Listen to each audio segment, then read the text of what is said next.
Good morning.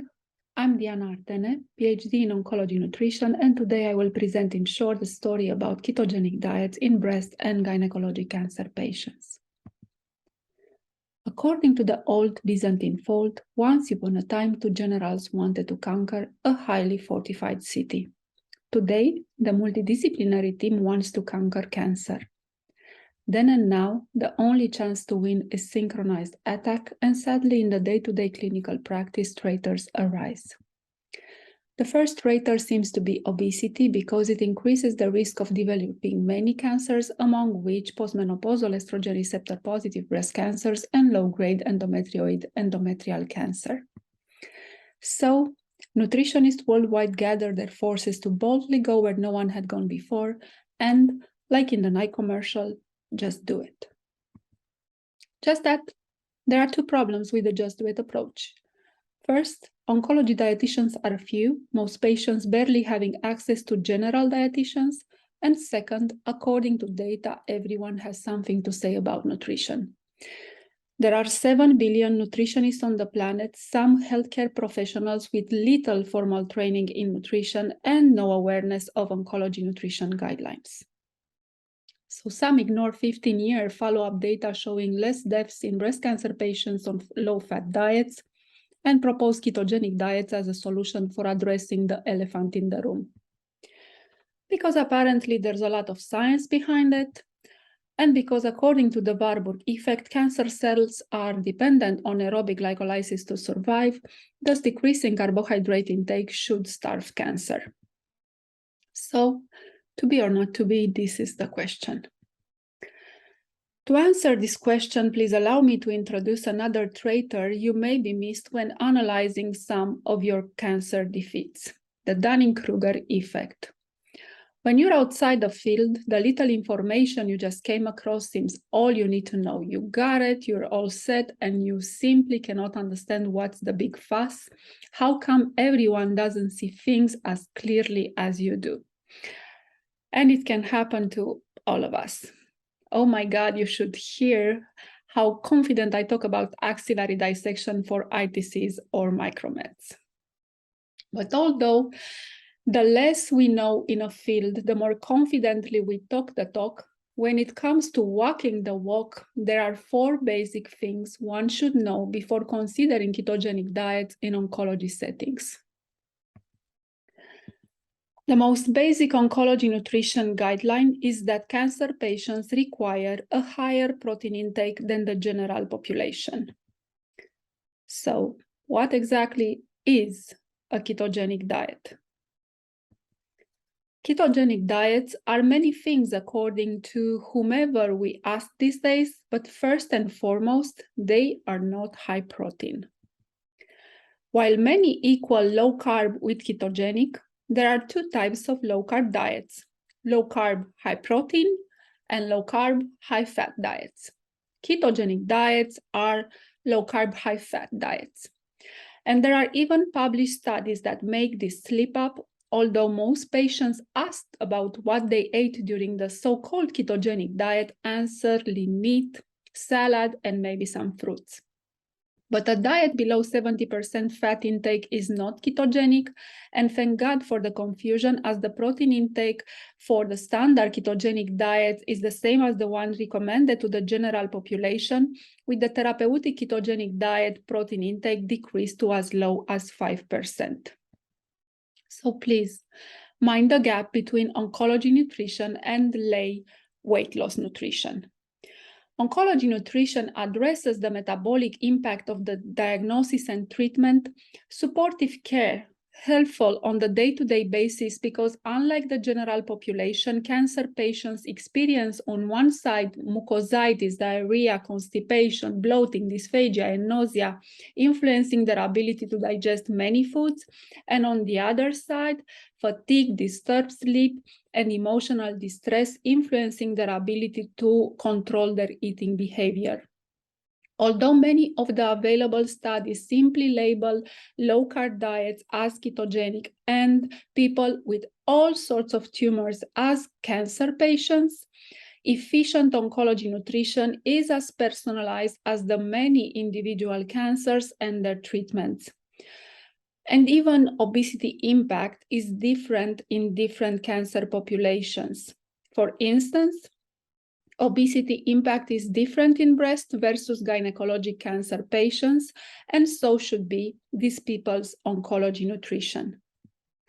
In breast cancer patients, obesity increases cancer-specific mortality, maybe because breast cancer-specific treatments have less efficacy in obese patients and more side effects. In contrast, obesity impact on gynecologic cancer patients is much more blurry, as it increases low-grade endometrial cancer risk, but there is no impact on overall survival, as although 20% of the cervical cancers could be attributed to obesity, both overweight or obese and underweight women with cervical cancers have worse recurrence-free and overall survival. Thus, nutrition interventions for this patient population should be moderate. And as although obesity may modestly increase the incidence of perimenopausal ovarian cancer, the association with a lower overall survival is inconsistent, being strong but statistically insignificant for low-grade serous and endometrioid ovarian cancers, statistically significant but modest in high-grade serous ovarian cancers, and with no association for mucinous or clear cell ovarian cancers. Regardless of the confidence and enthusiasm of people who don't know in a field how much they don't know, unpersonalized nutrition helps no one, as preventing cancer and obesity are quite different than treating cancer and obesity. First, ketogenic diet are not high protein. Second, they are not oncology nutrition personalized to each type of cancer. And the third important point to remember is that any diet works for as long as you're on it. Ketogenic diets are not new diets, but quite old and have been ineffective for a very long time, as systematic reviews of the almost 100-year scientific data show no conclusive evidence neither for the hypothesized anti-tumor effect nor for the long-term maintenance of the initial weight loss.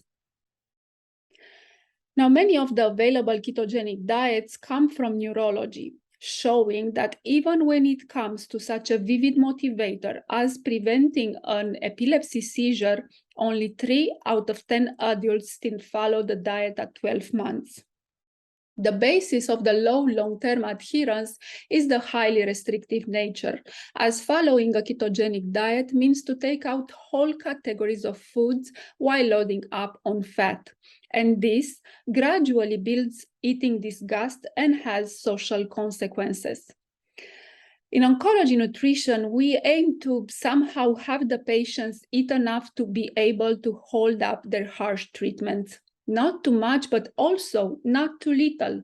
And the high fat intake makes many who follow real ketogenic diets to gradually eat less and less. And this can amplify the oncology treatment-associated sarcopenia. And sarcopenia is strongly associated with decreased survival as high adiposity. When designing fat loss solutions in the specific oncology settings that require fat loss, we need to treat patients with respect, as food is not just food and patients are not just patients. Food is family time, is having an ice cream with your kid in the park, is sharing your favorite pie with your mother and breaking bread with your friends. Any diet on earth works as long as you're following it. And we get the highest long-term adherence when we allow the patient to do what she can with what she has, when we don't advise avoidance of whole categories of foods, and when we avoid extreme nutrition recommendations that lead to yo-yo dieting. Because of the overall low adherence, the available data on ketogenic diet in oncology settings is made of case reports and on preclinical data. And preclinical data is far greater than one would expect based on the Warburg effect. Some studies showing that ketones don't promote tumor growth, while others showing that they do. The idea that ketogenic diet can also be a metabolic treatment for cancer because the cell's mitochondria don't work that well is a Dunning-Kruger type of opinion. Even in cells whose mitochondria don't work that well, ketones promote mitohormesis, meaning de novo mitochondria biogenesis that work as good as new. Moreover, cancers like the hepatocellular one uses ketones for progression under nutrition deprivation. Also, with no nutrition deprivation whatsoever, some cancers, like the male breast cancer, rarely present the Warburg effect, while estrogen receptor positive breast cancers in general prefer the reverse Warburg effect, where the stromal fibroblasts perform the aerobic glycolysis as cancer cells maintain normal metabolism.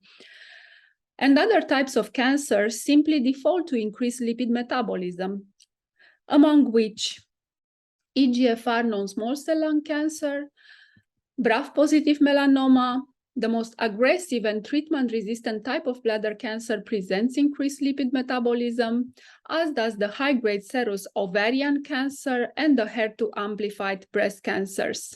There is no evidence for the hypothesized anti-tumor effect of ketogenic diet, simplistic idea that negates the vast complexity of cancer metabolism. Fatty acids can fuel cancer plasticity. The more aggressive the cancer, the better its mitochondria function and the higher its metabolic adaptability. Based on the high complexity of cancer metabolism, there are 0 ways in which we can starve cancer. Thus, at least in oncology settings, it would be prudent to hold our horses when it comes to the high-fat diets. Thank you.